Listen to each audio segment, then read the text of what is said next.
Can you guess the composer? Is that Beethoven? Is that Chopin? Tchaikovsky? Wrong. Nocturne in C-sharp minor, opus 61, was composed, arranged, and recorded entirely by artificial intelligence. There are millions of examples we could use in music, movies, books, journalism, even religion. Last summer I was in Kyoto, Japan. If you go there, make sure to visit the Kodaji temple. You will be welcomed by Kannon Mindar, a non-biological monk created to attract a younger audience to Buddhism. And if you think that's an anomaly, think again. Christians are implementing technology in their day-to-day practices as well. The bottom line is that AI eventually got in industries once ruled by humans. And travel, of course, is one of them. But the real question should not be why. The real question should be why now? Here are some of the main drivers for this explosion of intelligence. Moore's law, progressing machine learning, and cheaper access to cloud computing are the most significant. This is the ideal environment for a post-human or even a transhuman world to flourish. Probably one of the most important thinkers of all times once wrote that man is a rope tied between beast and Übermensch. What if we got Nietzsche wrong the whole time? What if this Übermensch is not going to be biological but non-biological? What if we are indeed a rope, but not between beast and Übermensch, but between beast and artificial beings? It's an intriguing question. There are industries where AI is already mass adopted. Why is this not the case with hospitality? The problem may be entirely semantic. When we say artificial intelligence, we are already implying it is something opposed to human intelligence. So you got artificial intelligence on one side and you got human intelligence on the other. But this is rarely the case. It's not AI versus HI, it's AI plus HI.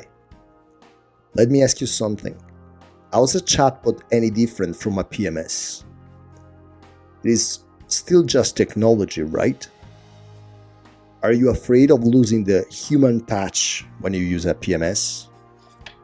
You don't.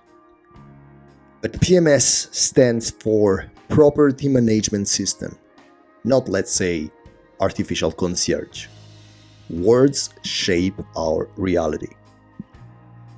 True, we are, at least partially, becoming obsolete, such as CDs, DVDs, and USB keys before us. We all knew what was happening to Thomas Cook before it happened. Why? Let me ask you this. When is the last time you booked a trip at a physical agency? Well, here's your answer. Bottom line is what I call techno-Darwinism. Technologies that make the life of human beings better will eventually be mass adopted, whether we like it or not. The future can be a threat or it can be a promise, utopia or dystopia, Eden or Armageddon. And if you are worried about losing the quote-unquote human touch, think again. 1 out of 2 bad hotel experiences are down to the staff. It means 50% of your bad reviews are due to humans, not technology. But humans are not bad, they are just overworked. Paradoxically, the more technology you put into hotels, the more human the experience will become. Think about it, you are freeing your precious human staff from repetitive tasks and put it back where the added value really is, taking care of guests. Agility is a word we all hear very often when it comes to tech companies. But agility is a reactive strategy. Agile companies know how to react quickly after a disruption occurs. That's good, but not good enough. We don't have to react to change, we have to anticipate change. And if you're scared of technology, remember that Prometheus didn't invent fire. He simply stole it from the gods, and he gave it to humans to make their life easier. Artificial intelligence is the fire of our generation. Technology reshaped politics, war, economy, medicine, biology, and the notions of life and death themselves. Why shouldn't it reshape travel?